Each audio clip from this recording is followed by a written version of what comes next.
Bon, alors, bonjour à tous. J'ai le plaisir d'accueillir donc Gilles Proust, qui est diplômé de l'École des mines de Nancy, promotion 92, et qui est le cofondateur d'R&J.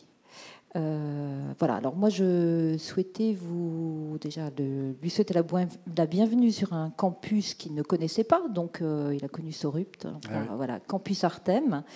Et Monsieur Proust est là à double titre. Parce que c'est un entrepreneur, d'une part, on est dans Start Plus, hein, voilà. Et puis d'autre part, c'est un professionnel des risques. Et les risques, vous le savez, c'est une des thématiques d'Artem, et Start Plus souhaite également mettre en avant Artem. Donc là, c'est l'occasion. Alors, vous le savez, les risques, c'est une thématique qui est traitée en pédagogie dans votre formation, notamment dans l'atelier Artem Saint-Dinic, animé par Thierry Verdel. Thierry qui devrait nous rejoindre tout à l'heure. Et puis également en recherche, en 2013, je vous rappelle qu'avait été organisée une journée qui s'appelait Risques et incertitudes et qui se donnait comme objectif de construire une réflexion autour du risque à partir évidemment d'approches multiples, d'approches croisées. Donc on peut dire qu'effectivement l'évaluation, la maîtrise des risques, qu'elle soit d'ordre technologique ou naturel, c'est une préoccupation qui croît dans nos sociétés qui deviennent de plus en plus technologiques. Donc elle nécessite des compétences multiples, des connaissances issues de champs disciplinaires variés et surtout une capacité à comprendre et analyser des systèmes de plus en plus complexes dans lesquels vous allez être immergé, notamment depuis vos compétences d'ingénieur. Donc Gilles Proust, je l'ai dit, il est président et cofondateur d'R&J, qui est le premier cabinet de conseil indépendant entièrement dédié à la gouvernance et à la gestion des risques. Alors moi j'étais tombée sur un article qui est paru dans la revue de presse et que je vous conseille de lire, d'Option Finance. Donc c'était R&J poursuit son développement, spécialisé en risk management. Il fait sa 6e année d'existence et il s'emploie à développer une autre vision du conseil. Donc c'est un positionnement assez unique parce qu'ils sont à la fois évidemment sur le conseil personnalisé aux entreprises, mais parce qu'également, ils conçoivent et ils mettent en place chez leurs clients une gestion clé en main concernant donc, les risques. Donc vous allez nous en parler tout à l'heure. Alors avant cela, rapidement, parce que vous n'avez pas fait que ça, avant d'être entrepreneur, vous avez participé donc, à des activités de conseil en gestion des risques, notamment depuis PricewaterhouseCoopers et Zurich Financial Services. Vous notez l'accent.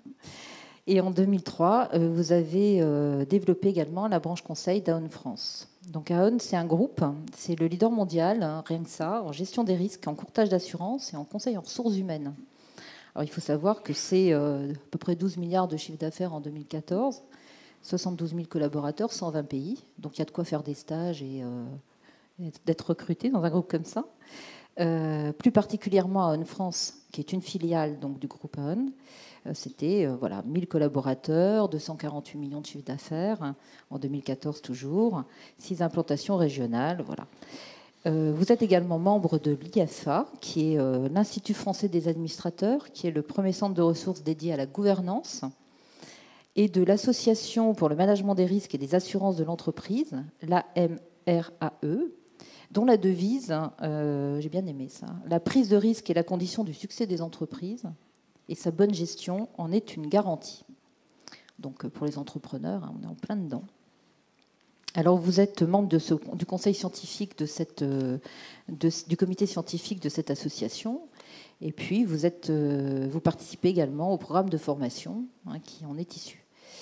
Et vous avez accompagné de nombreux groupes industriels du secteur privé ou public dans la conception, la mise en œuvre et l'évaluation de leur système de gestion de risque, qu'on appelle ERM, Enterprise Risk Management. Voilà. Alors je vous propose, Monsieur Proust, dans un premier temps, de nous en dire plus sur ce qu'est R&J, et puis du coup, nous allons parler des risques. Et dans un deuxième temps, nous vous interrogerons, alors pas seulement moi, je l'espère, mais vous aussi, parce que vous êtes là on est là pour partager, pour questionner, pour comprendre, et donc comprendre comment vous êtes passé, pourquoi, comment vous êtes passé à l'acte d'entreprendre, et puis les raisons qui vous ont amené à sauter le pas. Donc, je vous laisse la parole pour cette première partie de présentation. Merci. Doublement merci pour cette introduction et je suis très content d'être là avec vous. Ça ne me rajeunit pas en fait, parce que je viens de réaliser que ça fait plus de 20 ans que j'étais là, à votre place. Donc c'est assez émouvant en fait, mais voilà. Peut-être avant de rentrer sur RNG, je vais peut-être juste reprendre mon parcours, parce que ça, comme je crois que l'intérêt aussi, c'est de voir comment à un moment donné on saute dans la piscine pour devenir entrepreneur. Ça va vous donner un parcours tel que j'ai pu le faire. Donc moi j'ai fait les mines de Nancy, alors je sais plus, ça doit plus être les mêmes axes, mais j'avais suivi l'axe géologie, terrain, et aussi risque à l'époque. Il y avait en troisième cycle, à l'époque en troisième année, il y avait une spécialité sur les risques industriels et technologiques.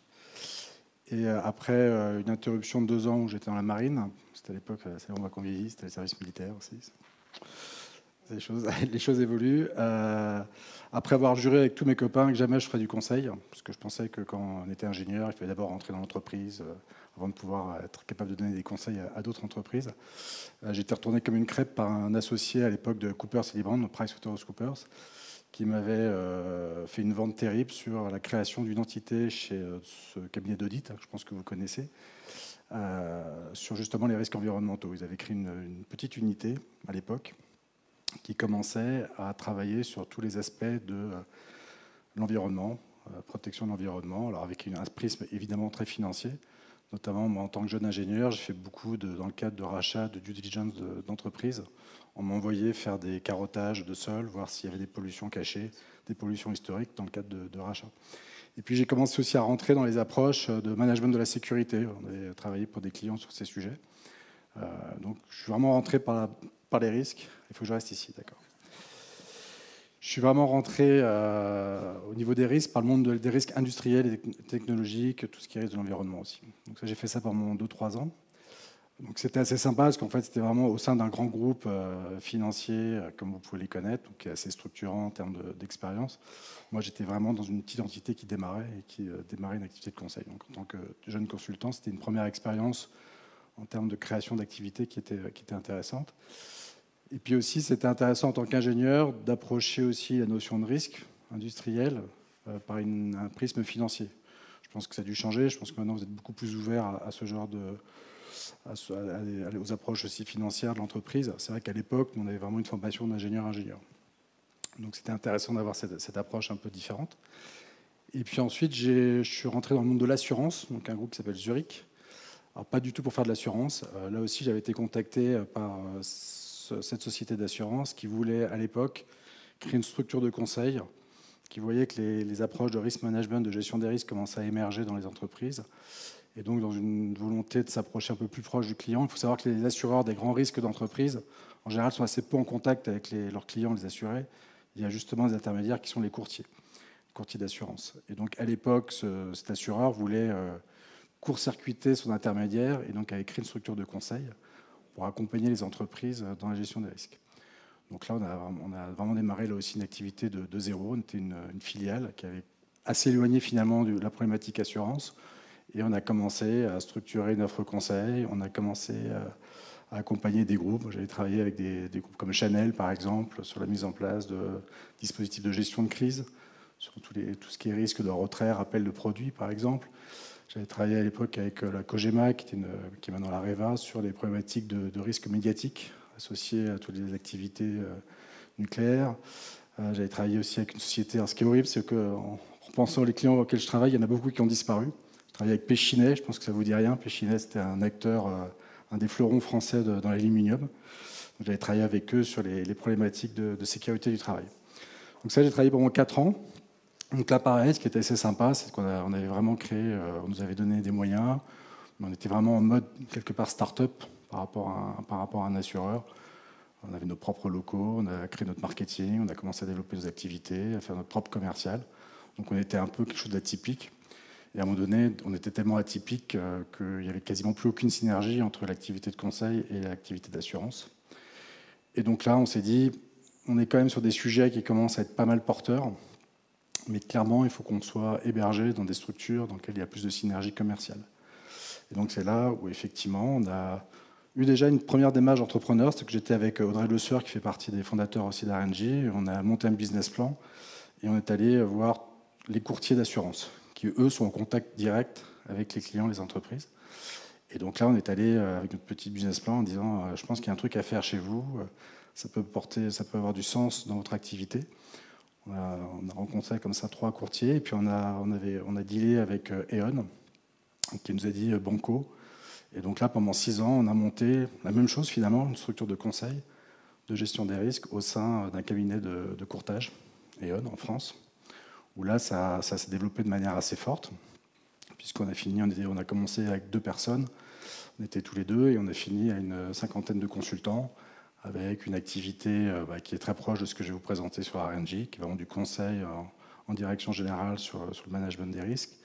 Une activité à peu près similaire sur tout ce qui est banque et assurance. Il faut savoir que les banques et les assurances ont une réglementation très forte, très contraignante en matière de gestion de leurs risques, avec des réglementations de type BAL 2, Solvency 2, je ne sais pas si ça vous parle, mais ça fait partie de choses qui sont assez structurantes. On avait aussi toute une activité de conseil financier sur ce qu'on appelle le financement alternatif des risques. C'est lorsque des grands groupes veulent trouver des solutions, lorsque les solutions d'assurance n'existent pas, c'est de construire des solutions d'autofinancement pour couvrir un certain nombre de risques un peu atypiques.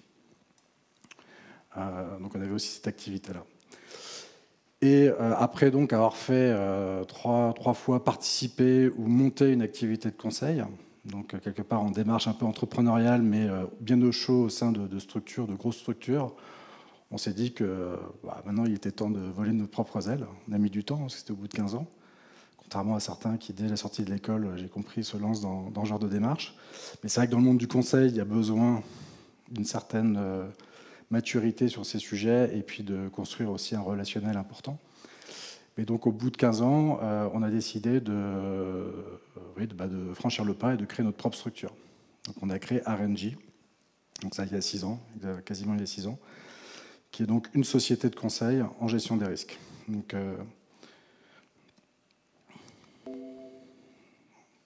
alors c'est de l'autre côté. Tac.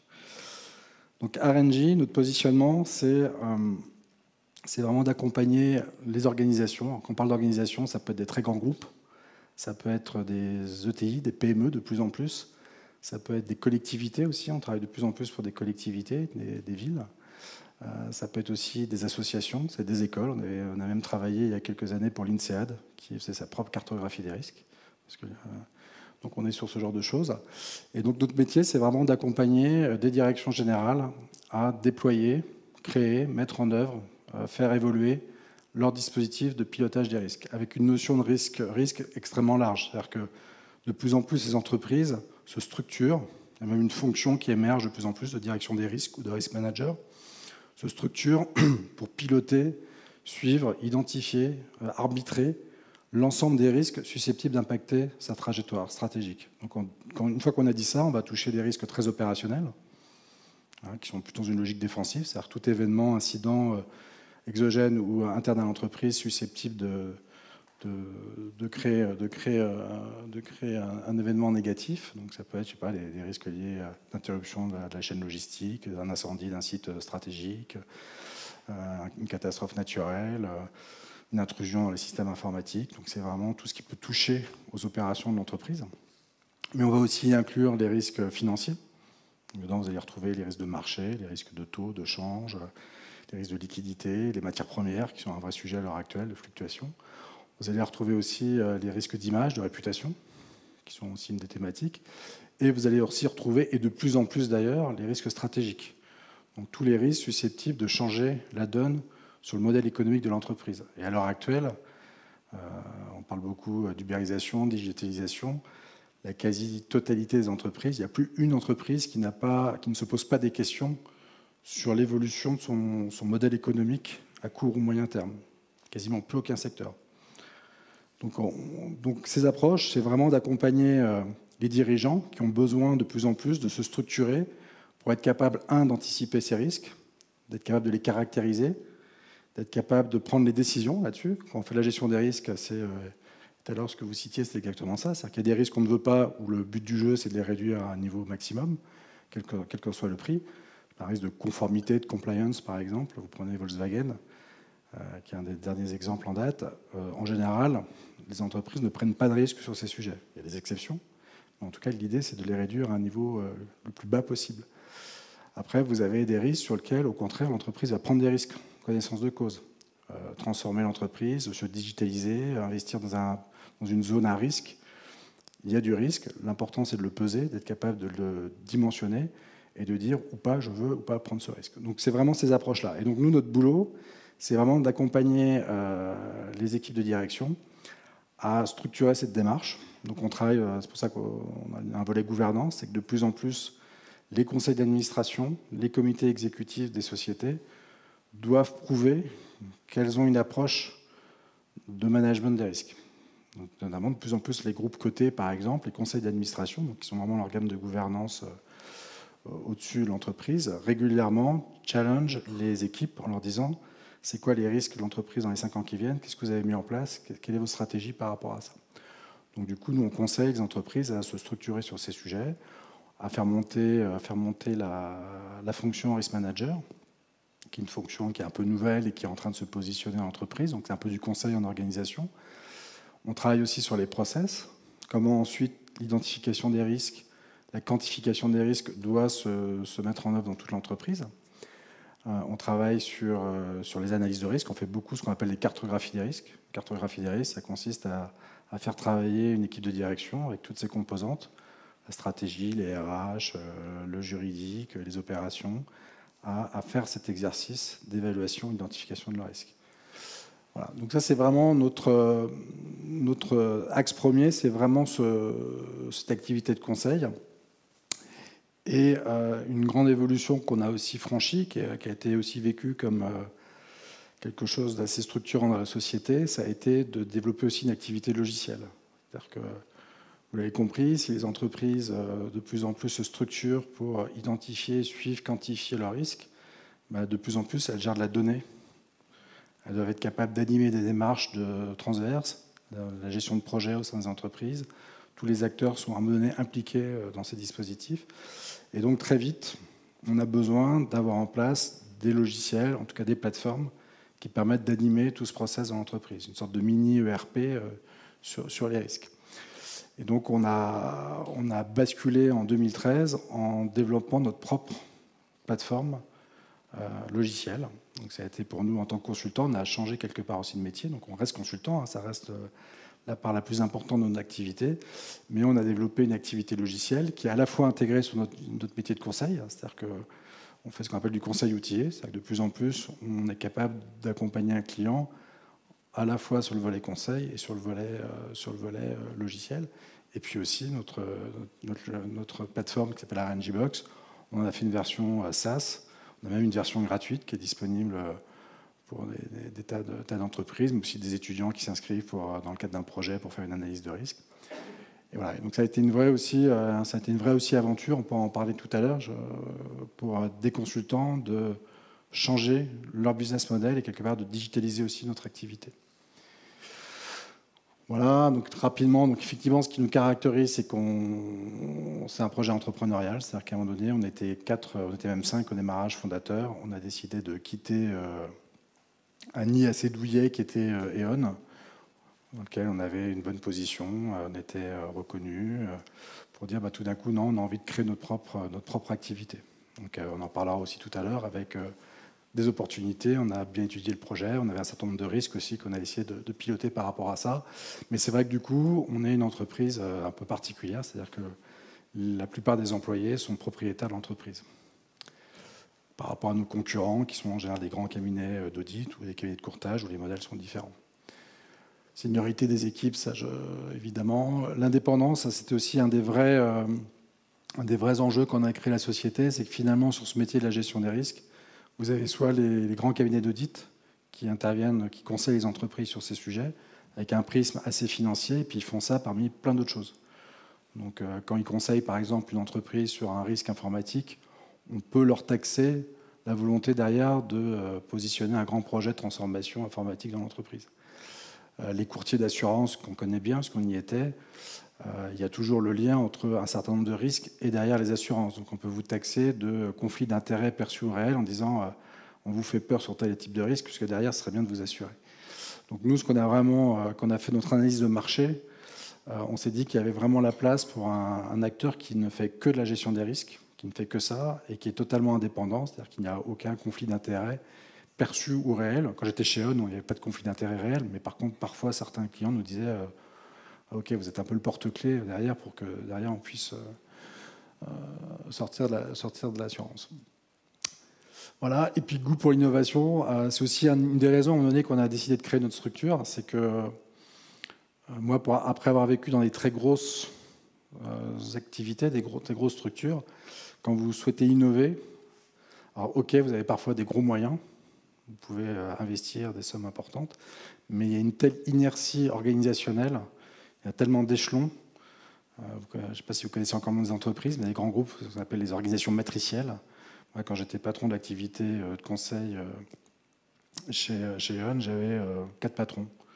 Donc, à un moment donné, je passais mon temps à faire du reporting. Et donc, là, voilà, la capacité d'innovation, finalement, on s'aperçoit que c'est des structures plus petites qui peuvent les porter actuellement.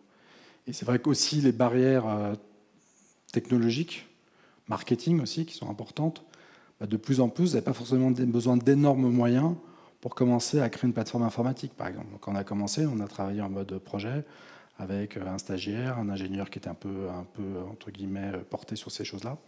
On a pu très vite arriver avec, vous connaissez mieux que moi maintenant, très vite avoir déjà un produit qui était hyper pertinent sans avoir investi des millions d'euros. Pareil en termes de marketing, un des points clés qu'on a créé à RNG, c'est qu'on a beaucoup bossé sur l'image. Parce qu'un de nos gros challenges, c'était de se dire, est-ce que sans s'appeler Ernst & Young, Pricewaterhouse, RNG, E.ON, est-ce qu'on est toujours capable de travailler avec des grands groupes? Il y a 5-6 ans, on travaillait exclusivement pour des très grosses sociétés. Des LVMH, des ST Microelectronics, des Alcatel. Et donc nous, notre gros risque, c'est quand on a créé notre société, c'est de se dire, en s'appelant RNG, en sortant de nulle part, est-ce qu'on est, même si on a les compétences, on a la base client, est-ce qu'on est crédible? Donc on a dû beaucoup bosser sur l'image aussi. Sur des trucs un peu stupides. Un an, on s'est dit où est-ce qu'on prend nos bureaux. C'était marrant. Les 2 premiers mois, on a travaillé dans un des apparts d'un des 4 fondateurs. Donc on était vraiment en mode start-up. C'était assez marrant. Puis à un moment donné, on a bien fallu prendre des locaux.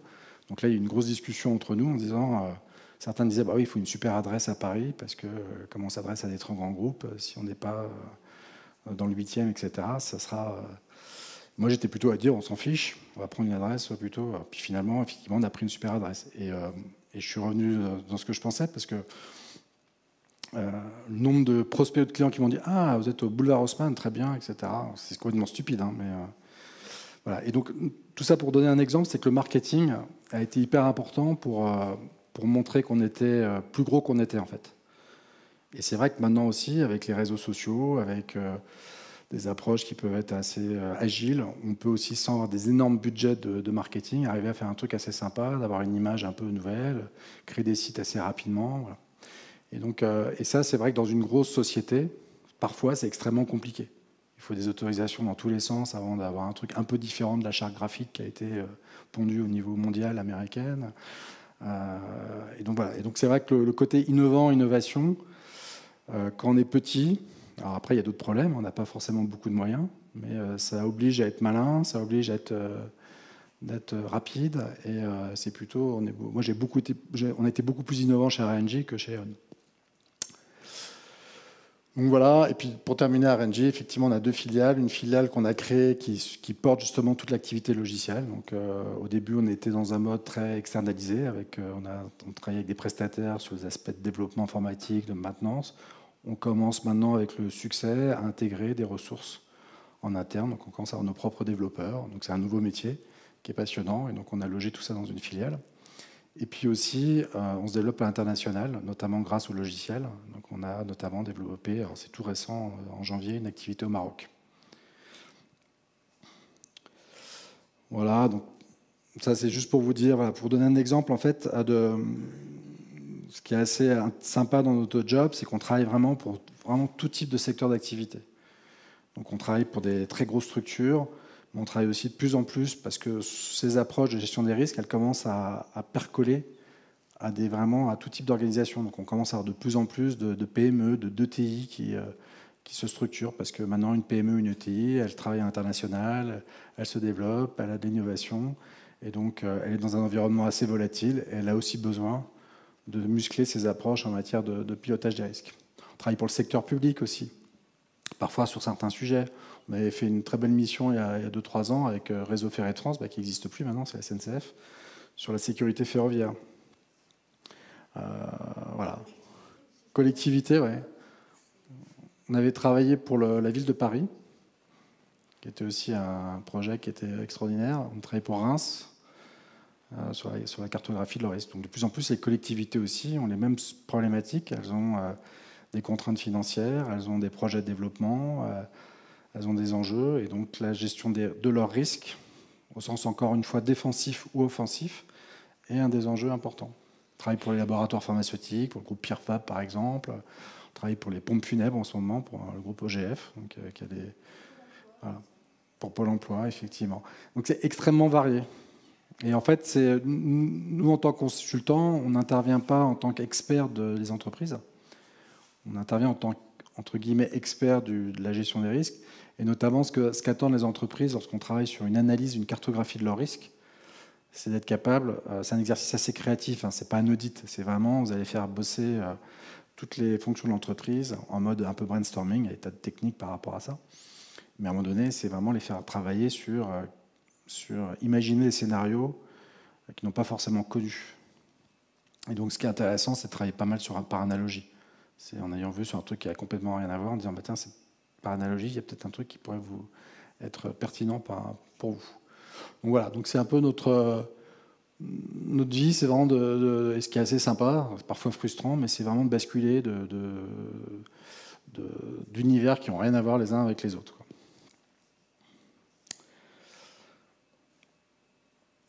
Voilà, peut-être quelques mots sur la solution digitale, RNG Box. Donc en fait, RNG Box, c'est vraiment une plateforme qu'on a développée qui regroupe à la fois toute notre approche, notre méthodologie. Donc c'est pour ça que c'est très lié à notre activité de conseil. On y a intégré aussi des bases de données. On a des bases de données sur les risques types des entreprises, la façon dont on les maîtrise. Et on les a par contre intégrés dans une plateforme un peu assez récente, c'est-à-dire web, un peu en mode application.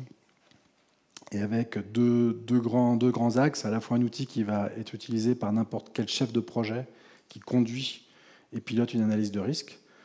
Et ça peut être à n'importe quel niveau de l'entreprise. Ça peut être au niveau de l'entreprise globale, ça peut être sur un projet, un grand projet, ça peut être sur un projet de transformation informatique. À un moment donné, vous faites ce type d'analyse de risque. Et donc l'outil permet de A à Z de déployer une démarche de cartographie, d'analyse de risque. Donc être capable de faire interviewer des personnes, de documenter des risques à partir d'une base de données, d'être capable de les positionner, de les évaluer, d'animer des ateliers. En général, on travaille en mode projet sur le risk management. Donc, une des étapes d'un projet d'analyse de risque, c'est que vous avez autour de la table toutes les fonctions d'un projet ou de l'entreprise.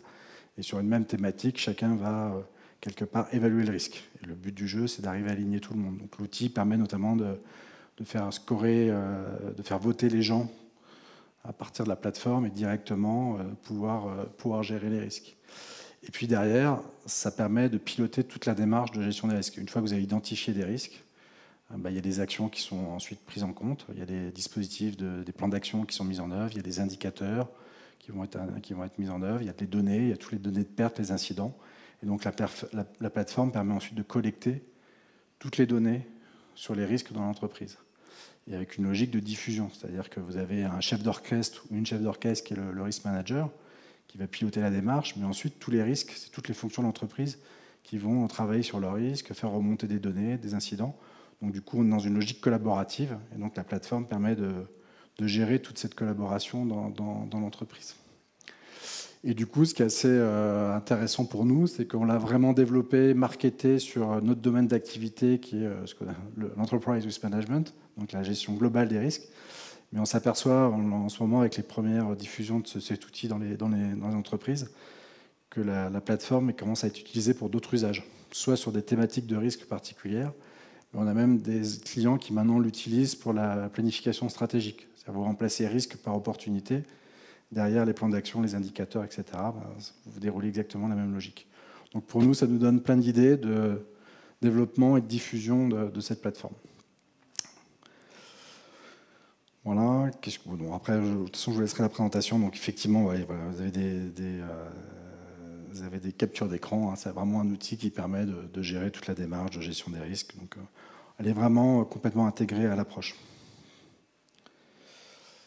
Voilà, ce qui a été aussi assez original, alors c'est pas original dans le monde du logiciel, hein, le SaaS, je ne vais pas vous expliquer que c'est la grande innovation, mais par contre, dans d'autres secteurs d'activité, qui est les grands risques, le monde des assurances, des courtages, etc., nos concurrents, c'est vraiment des acteurs de niche très traditionnels qui ont développé des outils il y a 15-20 ans.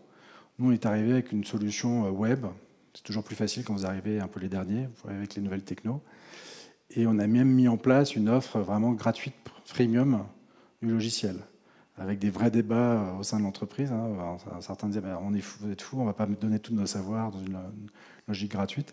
Mais l'idée, c'est que vraiment, vous pouvez, si vous allez sur notre site, et encore une fois, on a des étudiants qui ont souscrit, vous pouvez souscrire à l'offre, ce qu'on appelait Risk Starter, qui vous permet d'utiliser gratuitement le logiciel pour conduire une analyse de risque. Alors, vous ne serez pas en mode collaboratif, vous ne pourrez pas en faire 10, mais vous pouvez utiliser toutes les fonctionnalités de l'outil.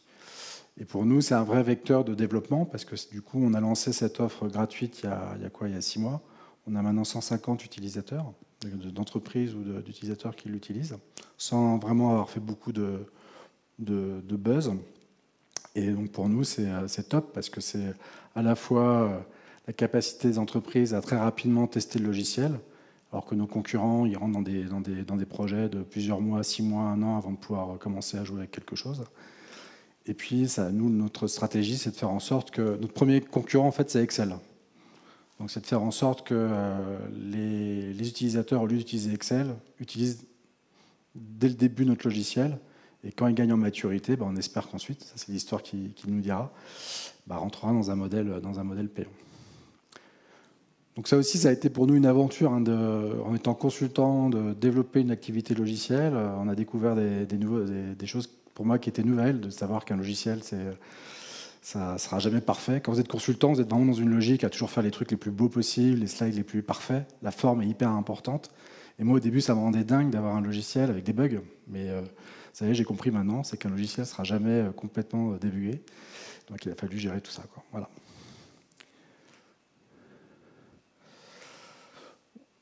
Voilà, et notre ambition d'Arengis, du coup, cette activité logicielle, pour nous, est un vrai booster. Autant l'activité conseil, c'est une activité de niche qui est à haute valeur ajoutée, avec des beaux clients, mais qui ne pourra jamais être quelque chose de gigantesque. Autant l'activité logicielle, pour nous, on la voit comme vraiment la capacité à faire croître énormément l'entreprise, notamment l'international. Autant les ventes du conseil à l'international, c'est compliqué. Autant vendre le logiciel, on vient de créer des partenariats au Maroc, en Asie. On commence à avoir des premiers clients à l'étranger qu'on peut piloter et gérer à partir de la France. Donc c'est aussi une nouvelle aventure pour nous. Et notre volonté, c'est vraiment d'être un acteur de référence dans la digitalisation des pratiques de gestion des risques, où il y a encore beaucoup de choses à faire. Et notamment, un des enjeux, ça va être de transformer les assureurs, les courtiers d'assurance, qui ont un actif qui est clé, qui est la donnée. C'est-à-dire qu'un assureur, sur le monde des grands risques, il assure énormément d'entreprises. C'est le but de l'assurance, c'est de mutualiser. Et ils ont une mine qui est les données sur les incidents, les sinistres qu'un assureur a, sur la façon dont les entreprises sont assurées. Et cette information, pour l'instant, n'est pas du tout exploitée. Et donc, celui qui va être très fort, c'est celui qui va être capable de mettre cette information en musique, de la partager avec les entreprises, faire ce qu'on appelle du smart data. C'est pas forcément du big data, c'est plus du smart data, c'est-à-dire être capable de mettre ça, et derrière avec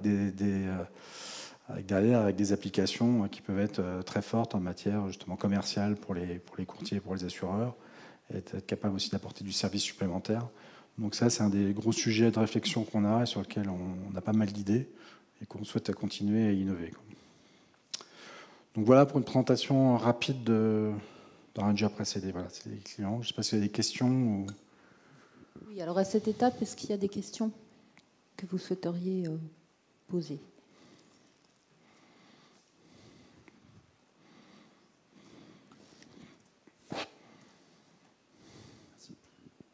Bonjour monsieur. Bonjour. Vous avez présenté une approche des risques, surtout industriels et des risques structurels, mais beaucoup de grands groupes pour lesquels vous travaillez ont aussi présentent des risques plus financiers, je veux dire des risques sur le refinancement de la dette, sur l'optimisation de la dette, ou des risques de change, de taux, avec une consonance bien plus sur les marchés financiers. Ouais. Je pense aux grands cabinets maintenant ont développé des équipes de gestion des risques avec des matheux plus en finance quantitative. Est-ce que là-dessus, vous voulez aussi vous développer sur le sujet? Alors, quand j'étais chez Aon, on avait justement ces deux approches. Une approche plus qualitative, mais par contre qui regroupe toutes les thématiques. C'est-à-dire qu'on travaille pour un grand groupe ou même une entreprise, on va travailler avec le comité de direction sur l'ensemble de leurs risques, que ce soit des risques opérationnels, financiers, de structuration. Par contre, on va pas aller dans des démarches de type quantification au sens actuariel ou modélisation, de finance de marché. Par contre, et on voit d'ailleurs que les banques, qui ont beaucoup travaillé sur des modèles internes, viennent de rajouter dans la réglementation une approche plus macro, type un peu qualitatif, mais au niveau des comités de direction, pour faire en sorte que les scénarios un peu hors normes soient au moins documentés. Et donc, pour répondre à votre question, on travaille bien sur ces sujets. Quand on fait une cartographie des risques, on va inclure les risques business, stratégiques, les risques de marché, les risques financiers, les risques opérationnels. Et l'idée, c'est d'être capable, de manière collective, au comité de direction, de positionner les sujets les uns par rapport aux autres, en termes de niveau de risque et en termes de capacité, en termes de levier, est-ce qu'on peut s'améliorer ou pas. Et derrière, quelque part, ça fournit un schéma directeur sur quels sont les axes sur lesquels l'entreprise doit travailler. Qui peut conduire ensuite, si l'entreprise en est sur le risque de change, par exemple, par rapport à ce premier screening, se dit effectivement là-dessus, on a une exposition qui est forte, qui risque de changer dans les années qui viennent parce qu'on se développe de plus en plus international. On a des vrais trous dans la raquette, à la fois sur la façon dont on le quantifie, on se couvre sur les marchés financiers. Ça peut conduire à un projet ensuite de type modélisation, sur lequel nous, on ne va pas intervenir, ou on intervient ponctuellement, mais pour le coup avec des acteurs extérieurs. C'est-à-dire qu'on s'appuie sur des experts indépendants, sur des actuaires. On n'a pas d'équipe quantitative chez nous. Alors, si derrière, il y a des intérêts pour des stages, n'hésitez pas à le faire savoir.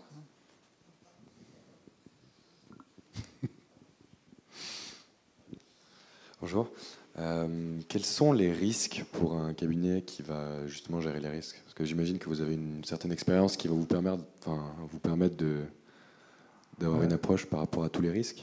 Dans ce cas-là, quels risques vous êtes confrontés tous les jours, je veux dire, en tant que PME ou management? Moi, les risques que j'ai, j'ai un risque de réputation qui est très fort. C'est-à-dire que le jour où, sur un client, j'ai un gros problème, parce qu'ils ont, en termes de réputation, on n'a pas fait le job, ou ils considèrent qu'on n'a pas fait le job, c'est un petit monde, donc ça peut être assez mortel pour nous. On a un risque de trésor.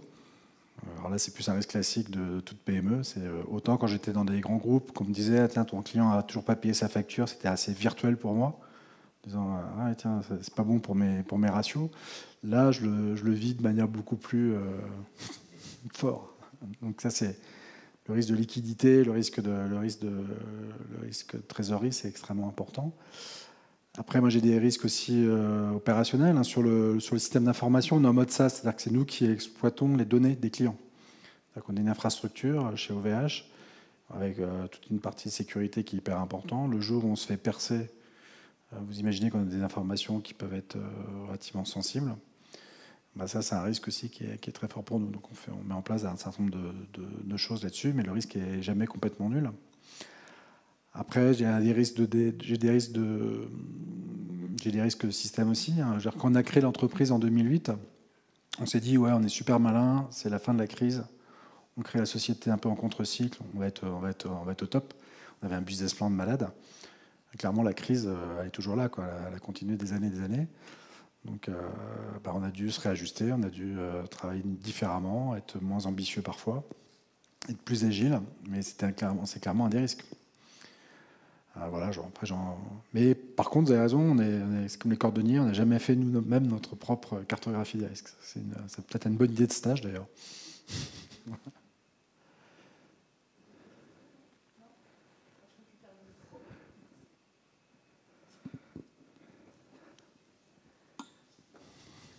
Voilà, donc vous avez eu, vous l'avez bien expliqué, une démarche finalement d'intrapreneur quasiment dès le départ.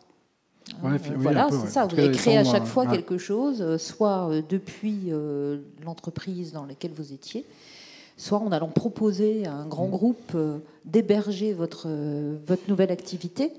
Alors vous avez choisi d'être hébergé dans un premier temps plutôt que de vous lancer tout de suite à votre propre compte. Vous nous avez donné des éléments de réponse sur le pourquoi de cette attitude qui était pas encore assez de maturité, se rapprocher du client, être finalement plus professionnel, avoir un réseau plus étendu qui vous permette de vous lancer en minimisant les risques. Donc, et puis à un moment donné, vous avez senti qu'il était temps de le faire. Donc, mis à part donc ces freins qui étaient bien réels, est-ce qu'il y avait des soucis financiers pour lancer une activité comme ça? Vous étiez 4, si j'ai bien compris. Ouais. Est-ce que c'est le risque financier qui finalement vous a fait un peu peur à ce moment-là? De ne pas avoir franchi le pas avant, c'est ça? Oui, voilà. Moi, je pense qu'il y a une première réponse, c'est la maturité, ce que vous venez de décrire. C'est-à-dire que c'est assez particulier à une activité de conseil. Ce que je vous disais au début, je me disais, je ne serai jamais consultante. C'est qu'il y a quand même besoin à un moment donné d'avoir un peu de cheveux gris, d'avoir un réseau important sur ces sujets comme ça pour être capable d'être tout de suite pertinent commercialement. Après, c'est vrai que moi, j'ai eu toujours le goût de créer des choses. Mais c'est vrai qu'au début, et je trouve que d'ailleurs l'école a bien évolué, c'est vrai que créer son entreprise, moi j'étais aux mines de Nancy il y a 20 ans, quand vous êtes ingénieur, on vous explique que la voie tracée, c'est rentrer dans un grand groupe. Et donc c'est vrai que moi, j'avais pas du tout cette culture de me dire, tiens, je vais monter ma boîte. Je pense que j'ai ça en moi quand je refais le parcours inverse. Je pense que j'avais ça en moi, mais c'est vrai que j'avais pas forcément ce... Voilà. Après, sur la partie financière, ouais, ça a été un sujet au début. C'est-à-dire qu'effectivement, on s'est dit, pour être crédible, il faut qu'on soit déjà relativement important. Je vous ai parlé du marketing. On est parti à 5 à l'époque.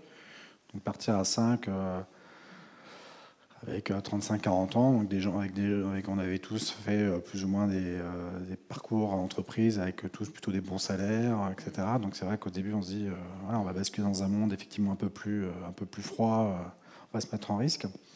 Donc du coup on a dû structurer le projet. Donc on a pu à un moment donné, pour un certain nombre de circonstances, négocier une sortie avec E.ON. Alors justement, j'avais une question à ce propos. Ouais. Vous n'aviez pas de clause de non-concurrence avec l'entreprise parce que finalement, vous avez créé, c'est finalement on peut dire une spin-off, mais à votre propre compte depuis votre activité. Oui, en fait, ce qui s'est passé à l'époque, c'est que c'était une des raisons à un moment donné aussi qu'on a créé la société, c'est qu'à un moment donné, E.ON a pas mal été bousculé dans cette période-là, un changement de management. Et il y avait toujours une stratégie un peu de balancier entre, d'un côté, est-ce que ces activités de conseil doivent être liées à l'activité traditionnelle de courtage d'assurance ou est-ce qu'elles doivent être séparées? Nous, on avait développé toute une branche séparée et la nouvelle direction qui est arrivée a dit ah non, il faut tout remettre dans l'activité de courtage.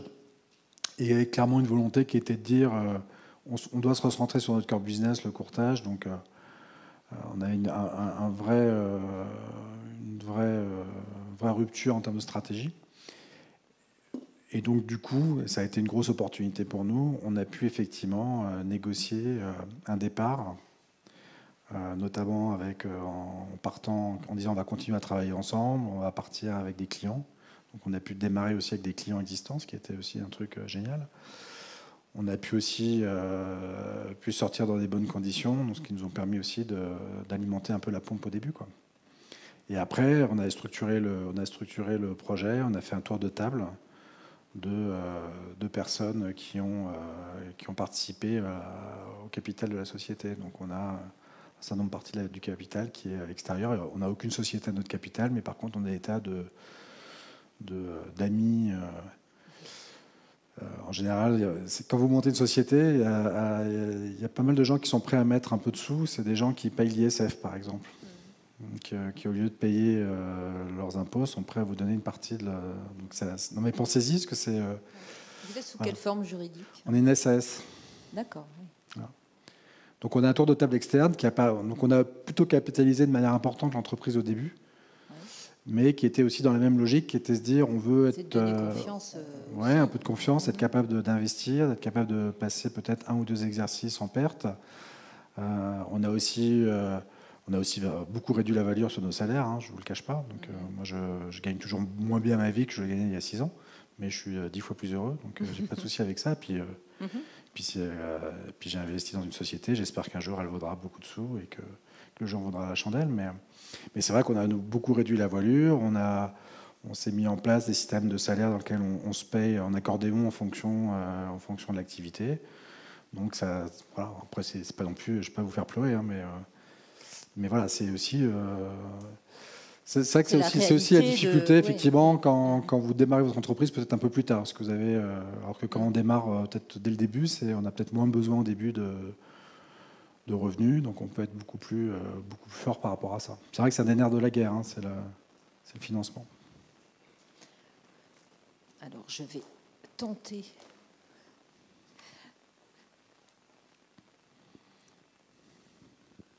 Je vais revenir juste sur ce que vous avez dit par rapport aux gens qui vont investir dans la société. C'est une question d'ordre général. Comment est-ce qu'on va se rendre compétitif par rapport aux grands groupes quand on est une PME qui entre sur le marché? Est-ce qu'il faut absolument avoir des gens qui vont derrière, j'imagine, avoir des contacts qui vont nous permettre de nous fournir nos premiers clients? Et comment est-ce qu'on va arriver à avoir cette espèce de décollage, on va dire, par rapport aux clients et aux rentrées d'argent? Ça, surtout dans des activités intellectuelles comme de prestation de services, effectivement, le point clé au démarrage, c'est autant maintenant c'est un peu différent avec l'activité logicielle, où on a vraiment un produit et du coup commercialement c'est très différent. Autant sur l'activité de conseil, effectivement, ce qui est clé, c'est le réseau. Et donc nous, le fait, ça faisait quand même un certain nombre d'années qu'on travaillait là-dessus, donc on est arrivé avec notre propre réseau. C'est vrai que les actionnaires externes, on avait dans l'idée qu'ils nous apporteraient beaucoup de réseaux, mais on a été plutôt déçus. Pourtant, on avait des gens, qui ont un très très gros réseau, mais c'est compliqué en fait quand vous êtes à l'extérieur de la société de le faire travailler. Donc finalement, on s'est vraiment appuyé sur nous. Mais en tout cas, quand vous créez une société, effectivement, c'est un des premiers sujets, c'est de se dire comment je suis capable d'initier mes premiers contrats, quoi. Le premier contrat, c'est un élément clé, quoi. Nous, quand on a créé la société, on a un client qui nous a suivis, mais le premier contrat nouveau qu'on a fait, ça a été un soulagement de dingue, parce qu'on a prouvé qu'on pouvait effectivement attraper un nouveau client sur une nouvelle bannière. Et puis après, commercialement, c'est un boule de neige, hein. C'est le petit panneau que je vous ai montré avec tous les logos, c'est super important, quoi. Et ce sont majoritairement des appels d'offres ou c'est plus du démarchage ou du bouche à oreille après les... C'est beaucoup de réseaux. C'est beaucoup de réseaux et puis il faut être extrêmement patient. C'est-à-dire que c'est des gens que vous pouvez rencontrer pendant une ou deux fois, tout d'un coup ils disparaissent de circulation, puis tout d'un coup 2 ans après ils reviennent. C'est parfois des projets. Voilà, c'est le temps de. Et c'est l'élément clé dans le conseil, hein, c'est la capacité à générer des projets. C'est ce qu'on appelle un pipeline, c'est-à-dire qu'il faut faire beaucoup de contacts, beaucoup de rendez-vous, faire des propositions, revenir, etc. Et donc ça se pilote d'ailleurs. Hein, derrière il y a du process aussi, mais c'est l'élément clé, quoi.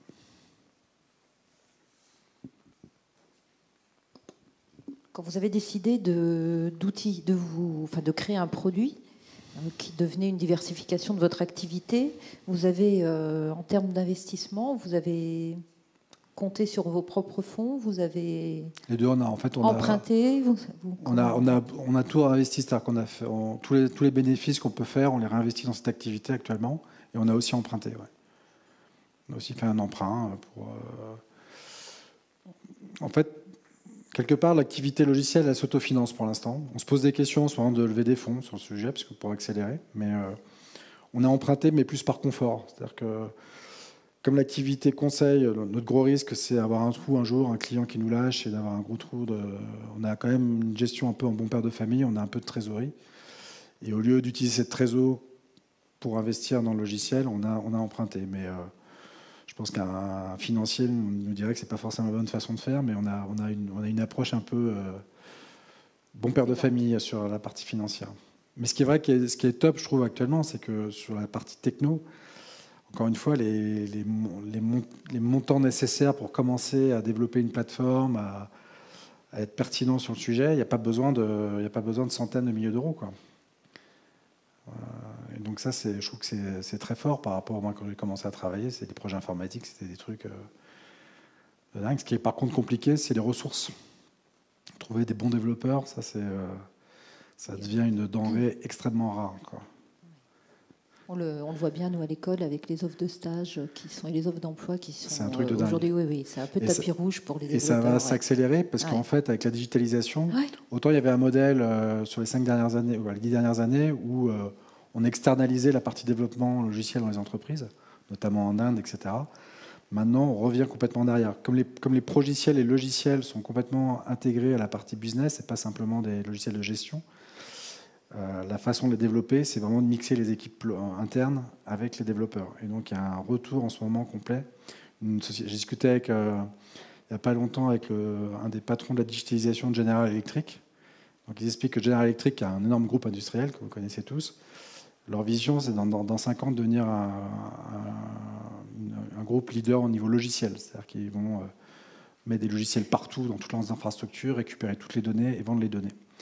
Et donc, eux, leur modèle, c'est de réembaucher, mais par milliers, des développeurs. Alors qu'avant, ils avaient plutôt une logique d'externaliser. Donc, c'est vrai que c'est le nerf de la guerre. Et pour nous, à notre petit niveau, avoir des bons développeurs, c'est extrêmement dur. D'accord. On est dans le cadre, vous le savez maintenant, École des Mines de Nancy, dans le cadre de l'Institut Mines Télécom, avec les autres écoles donc des télécoms et des mines. Et nous sommes partie prenante du plan Industrie du futur, notamment en accompagnement des PME. Donc comment, depuis une école, on peut accompagner les PME, notamment dans la transition numérique. Donc vous nous en avez un peu parlé tout à l'heure. Dites-moi, aujourd'hui, il n'y a pas une entreprise qui ne se pose pas la question de la digitalisation. Est-ce que vous voyez, vous, ce phénomène depuis votre activité ? Et quels sont, du coup, les risques que vous avez pu repérer ? Est-ce qu'il y a des risques qui sont, à part, effectivement, les attaques qui peuvent arriver, enfin la cybersécurité, on va dire. Est-ce qu'il y a d'autres risques qui vous paraissent Le premier risque, c'est plus un risque stratégique, c'est par rapport à un modèle économique. Est-ce que, le mot à la mode, est-ce qu'il va se faire ubériser ou pas dans les années qui viennent? Donc c'est à la fois un risque, est-ce que je suis trop en retard ou trop en avance sur la digitalisation de mon activité? Il y a des groupes qui sont allés trop fort dès le début, hein. Au contraire, donc c'est vraiment le risque stratégique, c'est est-ce que je suis bien positionné par rapport à l'opportunité, au risque digital. Après, comme c'est des projets ensuite qui sont hyper structurants de transformation dans l'entreprise, vous avez tous les risques d'exécution de ces projets-là. Typiquement, avoir des ressources typiquement de développeurs. Est-ce que j'ai les bonnes ressources? Est-ce que je vais être en retard? Est-ce que je suis capable d'exécuter mes projets, etc. Donc c'est plutôt du management des risques grand projet. Ça devient un grand projet d'entreprise. Et puis après, c'est tous les risques induits par la transformation de mon activité digitale. Donc vous avez les cyber-risques dont tout le monde parle. C'est de plus en plus, si je manipule de la donnée, si j'ouvre mes données, quels sont les risques associés à ça? Il y a aussi beaucoup d'entreprises dans lesquelles leur profil de risque change avec leurs activités. Vous prenez dans la voiture, la fameuse voiture connectée, ça pose des tas de sujets de responsabilité sur qui va être responsable dans la chaîne de valeur en cas d'accident, par exemple. Donc les gens se posent pas mal de questions aussi là-dessus. Vous avez de plus en plus d'entreprises industrielles qui développent avec le logiciel des activités de service, donc qui changent aussi leur profil de risque. On a travaillé pour le groupe Saft, par exemple, dans les batteries. C'est des gens qui font des batteries de haute technologie pour des tas de secteurs, l'aéronautique. De plus en plus, il y a l'informatique embarquée dans leurs batteries. Ils font du monitoring à distance. Donc, du coup, c'est des nouveaux métiers pour eux, du service. donc des nouveaux risques associés à ça. Donc ils se posent la question aussi de voir comment vont évoluer leurs profils de risque. Donc c'est extrêmement une thématique complète. Et moi, je n'ai pas une analyse, une cartographie des risques en ce moment d'une société dans laquelle la digitalisation ne fait pas partie des sujets qui sortent dans le cadran. D'accord. Il n'y a pas un secteur d'activité ou des secteurs d'activité qui sont plus ou non. moins... Non, en tout cas, si, sûrement, mais en ce moment, encore une fois, on travaille avec des secteurs tellement divers. Hyper divers. Et donc depuis la collectivité publique jusqu'à la petite entreprise, en passant par le grand groupe, il y a cette question qui est posée.